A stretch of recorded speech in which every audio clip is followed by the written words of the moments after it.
Toyota power, baby.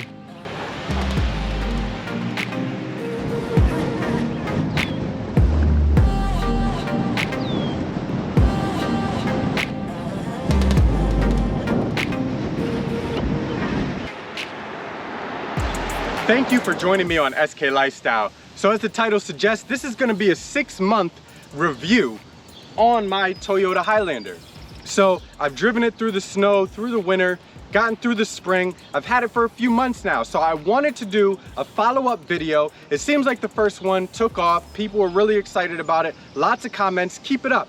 Please share the video, comment on the video, like it, and hit that subscribe button. And at the end of this video, you can check out some more videos that I've released recently, like this. Here we go, SK in the Lambo.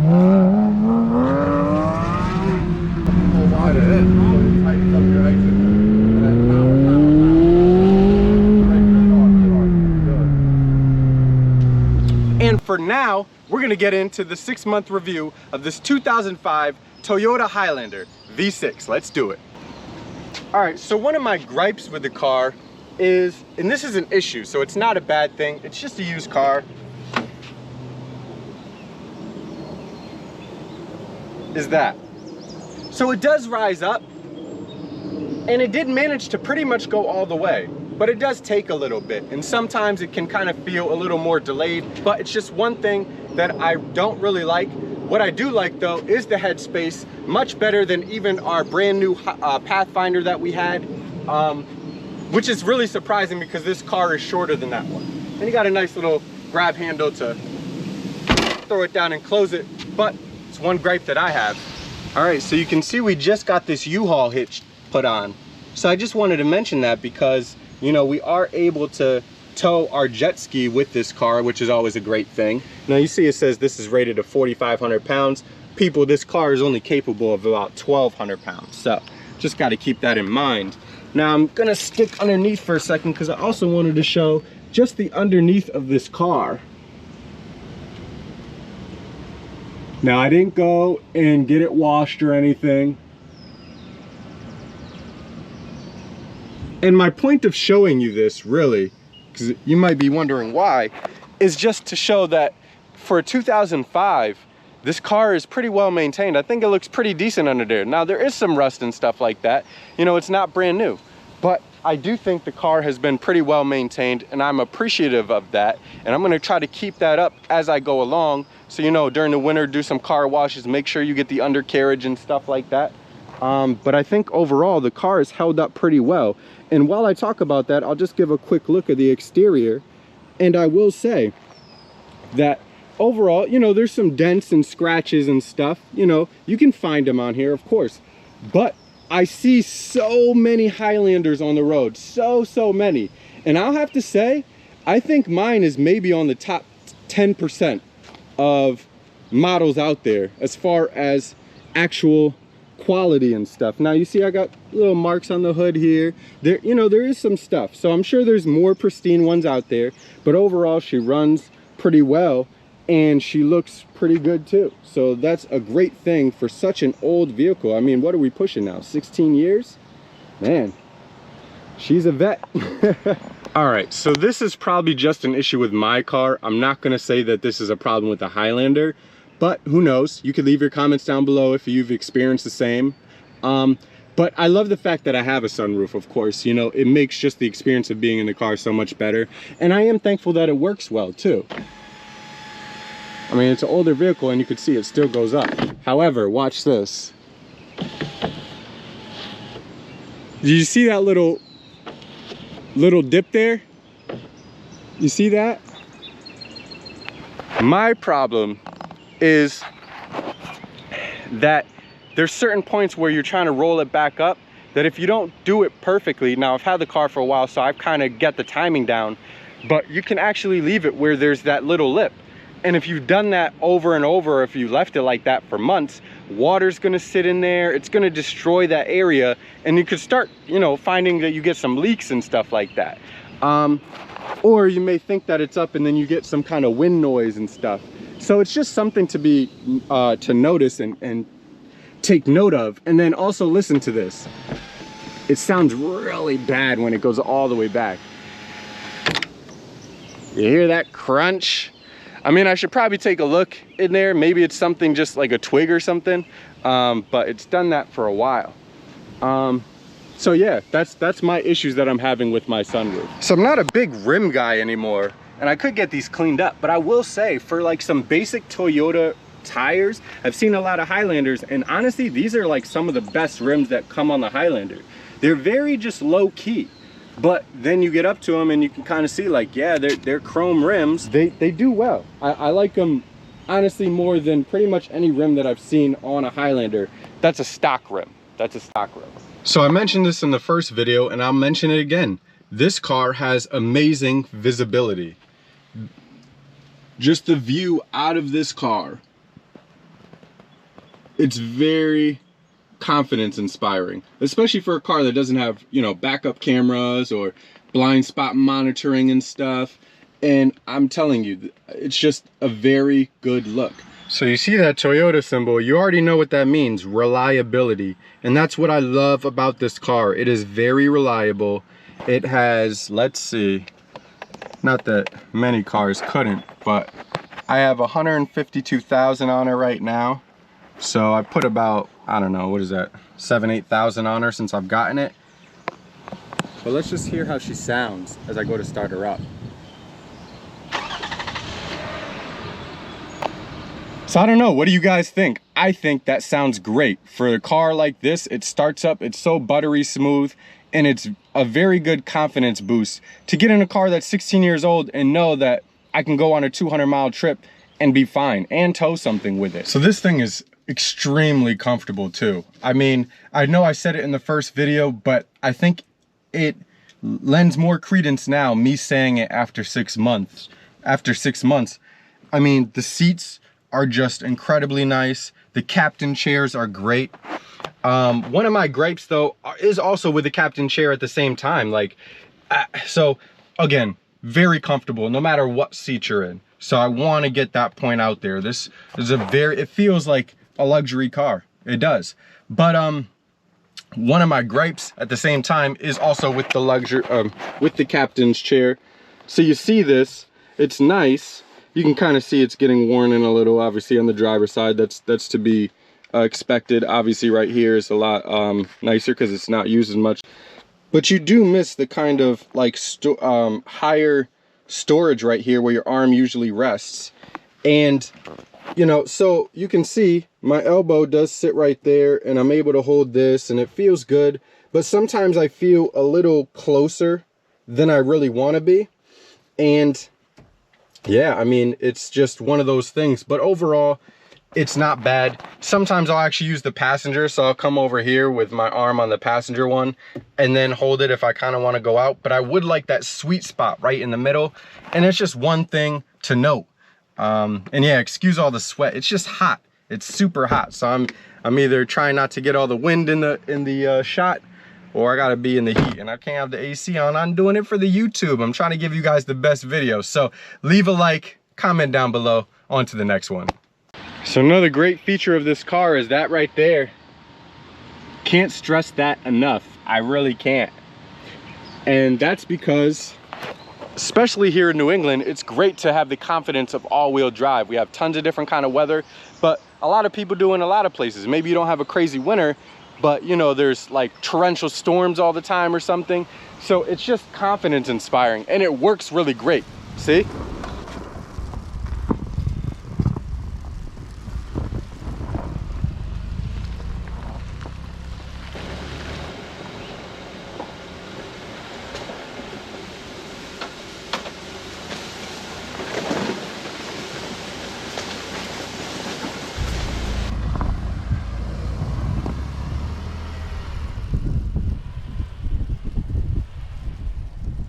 So check out that winter video as well. But this thing can hold its own. And then you see I got the tow package. So even while I'm towing, I know we're gonna have a lot better ability to pull off from a stop and everything with this car. So a really neat feature of this Generation 1 Highlander is this kind of, I'll call it pocketbook area. because I feel like this is the kind of place where a lot of women would end up putting like their pocketbook or something. But it actually stretches pretty deep. I mean, that's at least 18 inches right there. And it goes up pretty high as well. So I definitely like that feature. It's just nice. It's a good added place to stick a lot of stuff. You know, especially something maybe you just need right away. You don't want to go all the way in the back of the car to grab it. You can stuff it right in there. You know, even like some food or something, you know, it won't bounce around as much if you just picked up like, you know, some Chipotle or something and want to stick it down there. Now, a little SK hack. Yeah, bringing it to you for the YouTube. I think what would be a great idea is actually stick like just some sticky LEDs in there, just 1 or 2. So that way, if you are trying to look for something, you can just pop it on or have a motion sensor. So whenever your hand goes under there, it lights up. I have really bright LED lights. Now, check out that video up above to see what I installed. And you can see the links and stuff to find out where to purchase them. But so the car looks really great at night. It's really bright, but under there, it's still gonna be a little hard to see, of course. So one of those little lights, and I haven't even added it yet. It's actually something I just thought of a little while ago, and I will be doing it. And actually, I do have some LEDs I ordered in, haven't got around to it yet. SK Lifestyle. So one of my most serious gripes is with this, the shifter. Now, this is a problem for Highlander and also for my vehicle, and it's kind of maybe more my vehicle, but some of you will experience it as well. And I've heard talks and comments on the first video of just issues with like shifting. So I'm going up a hill right now, just cruising, and the shifts are completely fine. And again, it's a buttery smooth car, but with its age and the issues known about these generation Highlanders, again, at the low speeds, you can find it to be a little clunky. But it's the kind of thing where if you catch it early enough and you understand how to handle it, you can baby the car in those situations and get much more life out of her. Now, I don't mean you have to be, you know what I mean, Miss Daisy all the time in the car. It's just about the way you apply the throttle. I mean, don't act like it's a go-kart and every time you're at a stop, just slam the throttle. And it's different too. If you're at a complete stop and you've been there for a while, I guess you can do that. I mean, it's not great, but it's not going to be the same situation as if you're driving, you pull up to a stop and then want to go. That's the really big key thing, people. And I think if you can just, you know what I mean, stop from slamming on the gas in those situations, it won't jam through the gears between 1 and 2, and you potentially won't have as much an issue going forward. And again, you should be able to extend the longevity of it. Now, something that's very good about this car that you don't really notice right away, and it took me some time, is just the ability to get in and out. So it's such a good height that it's just very comfortable. It's just slightly higher than being in like a kitchen chair or something, but it's just very good. Look at that. It's just over a foot high off the ground. So when you step in, it's just very natural for anybody to get in and out of this car. Now, one other thing I'll say is also the side skirts. These sills right here, look how thin that is, and look how it curves inwards, right? Now that may mean nothing. It's just, oh, a little styling feature. That's the way it looks, and it does look good with the car. But what that means for an SUV, now look, you got this little plate here, like normal kick plate kind of thing. It means when you're getting in and out of this car, especially if you're kind of like a professional, you're always wearing like nice clothes or something, but even if you're not, even if you're just going to the mall in your jeans, you're not going to be rubbing on all of this as you get out the car. A lot of other cars are like this thick, you know what I mean? Comes out to here. You know, there's another plate under here to step on and stuff. Obviously you need that if it's a very tall vehicle and stuff, but this is just very small and it caves inward. So again, you can see my legs here as I go to step out. Look it, that's just natural. And then you could see how much distance there is.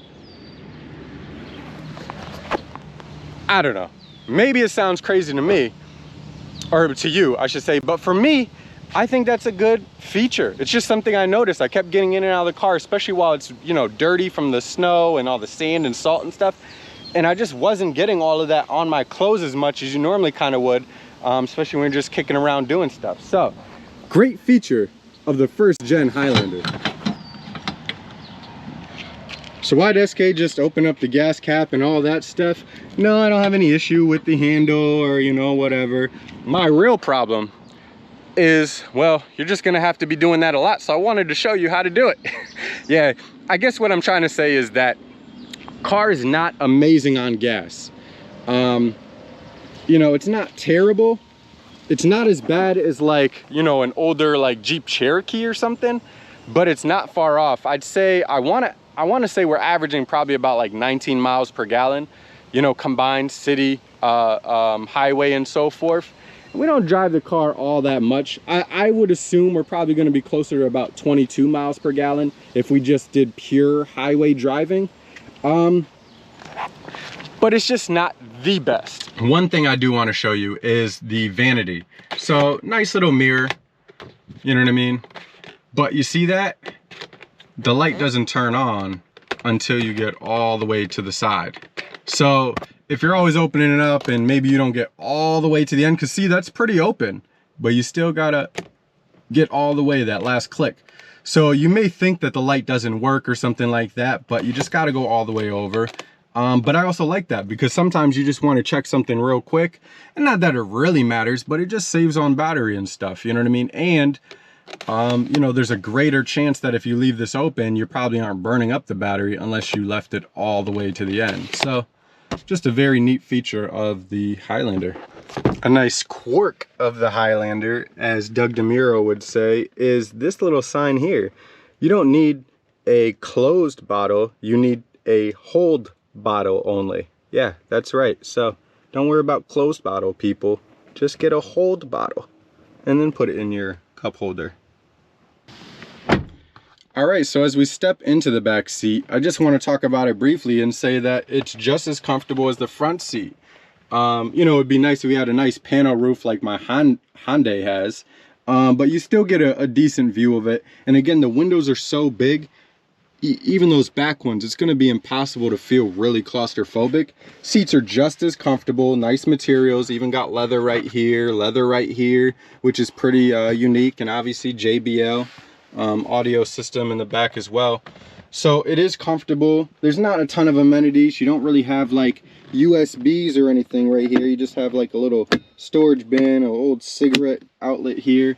The one saving grace that I would say is, of course, you also have an outlet back there. So you could always just run a USB and have it kind of come into the middle seat here. If you have like constant family members that are always in the middle, that way you always have like a charger or two.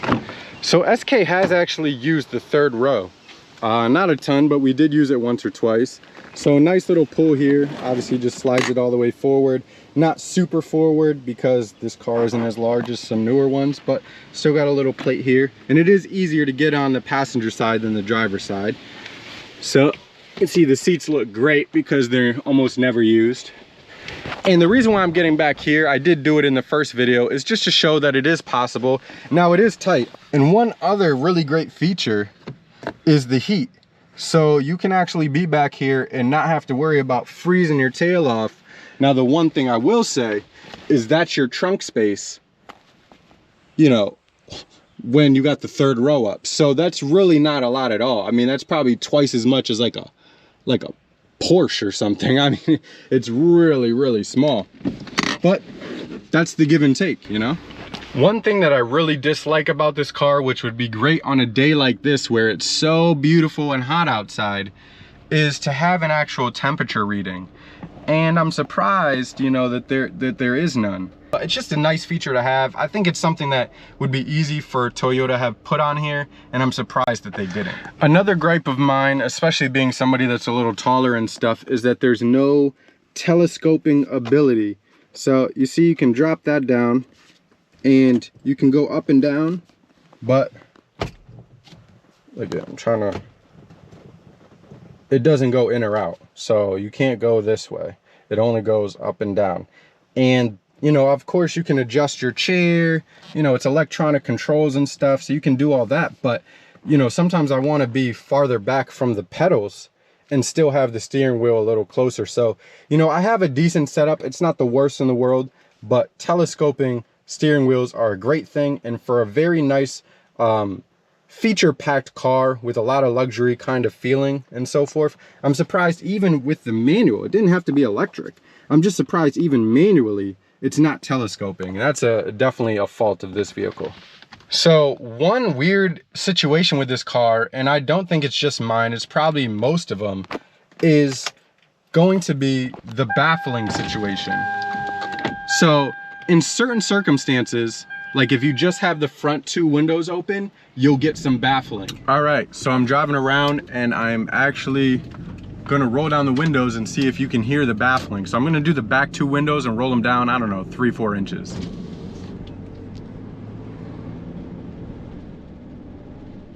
Can you hear that? Like the air inside just bouncing around the walls. So yeah, the baffling in this car in certain circumstances with the windows is pretty bad. Same thing if you have the front up and the 2 back ones down. I try to have them not the same length so air can kind of go in a certain way. So it's just something to be mindful of. It's not every situation you can't have the windows down and stuff, but you know, understand that there is some baffling issues. You kind of just hear it, like it's just annoying, you know. So definitely another fault of the Highlander. So I have 2 gripes about the cup holder. One, mine didn't come with this little piece in the middle, which is fine, you know, somebody could have got rid of it. But it is nice because you can adjust it. So you see I have it's set for a big cup over here, a small water bottle over there. But just one gripe is that to know that this comes out so easy, you see that it's very easy for somebody to potentially what do you call it, just lose it, or you know, break it as they pull it out or something. So that's something to be mindful of, although you can find them for like 15 bucks on eBay or something. My other problem is this is really the only cup holders that you have for the front seat. So a lot of times I've found myself actually going to the back seat, pulling this down, and then using these so I can sit, you know, if you have a cup or 2 and then you go to the drive-thru and you get a drink, then what do? I'm just surprised because you see the doors here, there's plenty of room. And even though it sticks out past the seat, so I'm surprised this part right here didn't cave out a little bit like a lot of other cars do and just allow for a drink to go in at an angle. So, you know, it's not all perfect. There is issues with the car, of course, you know, some good, some bad, and then obviously issues that I have with my car. And one issue that I have, I think with my car, I can't speak to all Highlanders of this year, is just the air system. Now the heat and the cold air work great. Right now I have the AC on, hopefully it's not too loud. I'm sorry guys, but it's like 97 degrees right now. It's just stupid hot. So I have the air on and it works, but every once in a while I'll go to start the car and then like it's already set like this, you know, it's on low, it's on AC max, got the AC on, it'll turn on, and then a minute later you still are feeling warm air. Ooh, well, you can't feel it, but right now actually warm air is kicking out of this. Now let me see. There. So you have to believe me, of course, you can't feel the temperature, but it really did it while I was just talking about it. And for some weird reason, like while I'm idling, now I haven't really noticed it while I'm driving, but I have seen that once in a while I'm idling too. So it just kind of went to, I wouldn't say hot air, but it just kind of went to no HVAC. And so the air outside is warm, or the air in the system is kind of warm from the engine, so it's kind of blowing warm air in. And as soon as I just kind of went like that, it just reset itself. And again, sometimes I've started the car and it was the same situation, like not cold, and you just had to kind of twist the dial and like make it remember like, oh yeah, it's supposed to be cold. It's just a weird quirk of this car. I'm not gonna pay any money to try to fix it or anything. It's just, that'd be stupid. I'm just gonna, it's not fully broke, so why try to fix it? You know, the AC is nice and cold right now, even on low. I'm fine with it, but it is an issue that I'm having with my Highlander. Another issue that I'm having with my car is around the keys. Now, I will say SK fail, because I did remind myself to take my wife's key as well. But, you know, things happen and I forgot it. So you'll just have to believe me.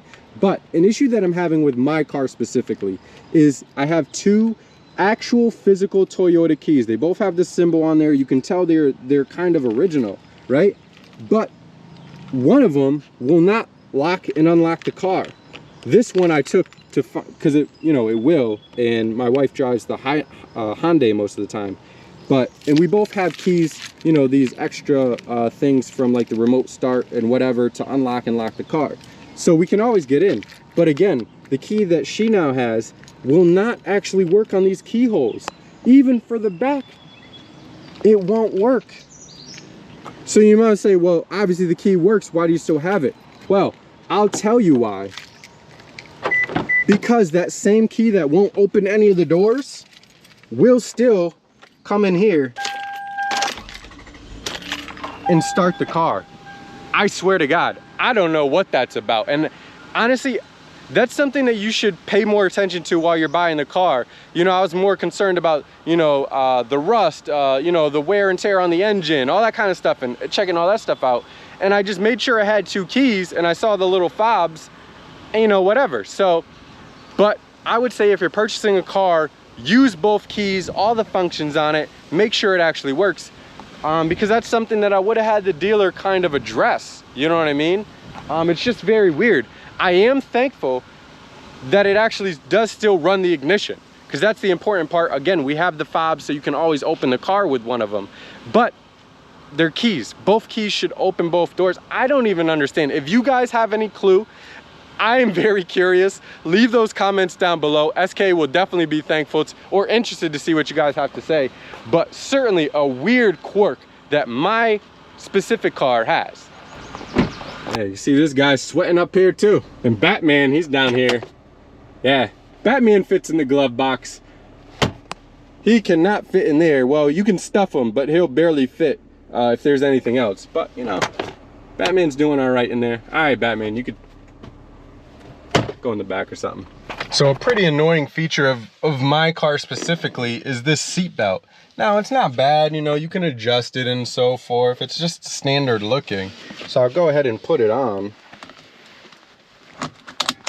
So then you're probably saying, well, what's the problem with it? Well, it's that.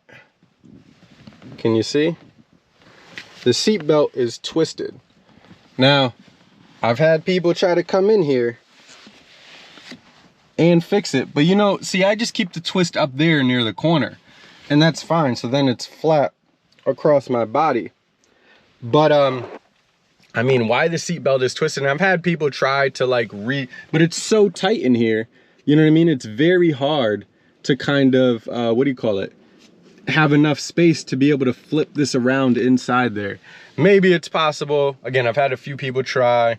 I don't know, I just wear it the way it is. But another issue that I have with my specific Highlander. All right, so one thing I was gonna put down with an issue for my Highlander, but I'm actually gonna put this in the issue of all Highlanders, is the power steering. Now, I think these cars are really well made, engineered, and I'm trying to see if I can see it from right in here.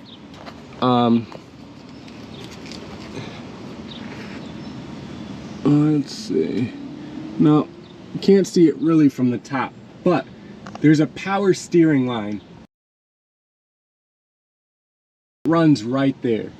Now, you can see this whole area is open. I'm just surprised that it was just such, what do you call it? That it was just such an open area that it's capable of being hit a lot by like road debris and stuff. Now, mind you, this is a 16-year-old car. So it's the one issue that I actually had with the car and seriously had to fix. And I got it fixed for about, you know, 25 bucks with, you know, Napa Auto Parts and just a little, you know, grease, elbow grease and time or whatever you want to call it. But so I fixed it, you know what I mean? I didn't even need the dealership, basically just cut out the piece of the line and then just repaired it. So the power steering itself works, the motor and everything, and it didn't even completely fail, but it did start to feel like you didn't have full power steering anymore. But the reason why I'm putting it for all Highlanders is because the position of where that line runs from the front of the car backwards.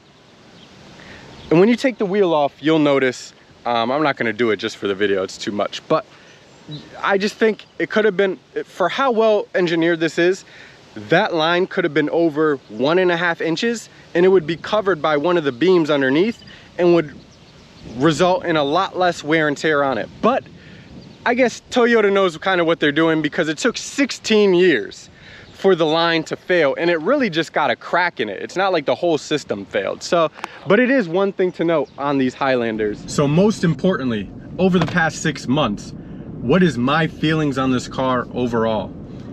I am still very satisfied with my purchase. That is just without question. I'm proud of owning this vehicle, and honestly, some of that is owed to a lot of you guys and girls. The comments on this car, you know what I mean? I've learned a few things. I've definitely, again, I've seen the kind of following that the car has, and not only do I appreciate it, but knowing that so many other people out there appreciate the car just makes you feel even a little more proud, you know? Again, I am thankful for the reliability. I like the look and everything. For an older vehicle, you know what I mean? It doesn't look too old, and I think it's styled very well, and there's some good features to it. So, you know, even though I'm driving a 16-year-old car, I don't feel like I'm out left in the cold, you know what I mean? Like, I can still be in a comfortable seat. I can still have the sunroof open and so forth. So I am definitely a fan of this car. I think overall the past 6 months has only reinforced my initial decision to purchase the car. And hopefully this review has been helpful for you all out there. I'm sure I didn't touch on everything in the car, but I tried to touch on a lot of the good and the bad that I've noticed over the past 6 months. And again, try to include some of the specific issues with this specific car. Now, everybody's gonna have their own issues with their own car and so forth, but I think for you all out there, you're probably curious to know what I'm kind of experiencing. So hopefully that was helpful. I may have updates in the future if something really goes wrong or something's really great or whatever. And I know I'll have specific videos out on certain things within the car. So stay tuned for that. As always, subscribe to SK Lifestyle. Why wouldn't you want to subscribe to SK Lifestyle? And I appreciate all of your time and energy, all the likes, shares. I know I said it before, but I really do appreciate it. Comment down below. SK will always get back to you. And with that said, hopefully you enjoyed this review, and I'm gonna leave it right here and take it through the hills a little bit. Maybe go grab some lunch or something, because I'm hungry. I'm gonna kick on this AC finally. I think SK deserves a little AC. I'm gonna shut off the camera and get cool, because it is steaming out here. I didn't hit the lake. I did it for all of you guys and girls. I appreciate the support. SK Lifestyle. See you next time.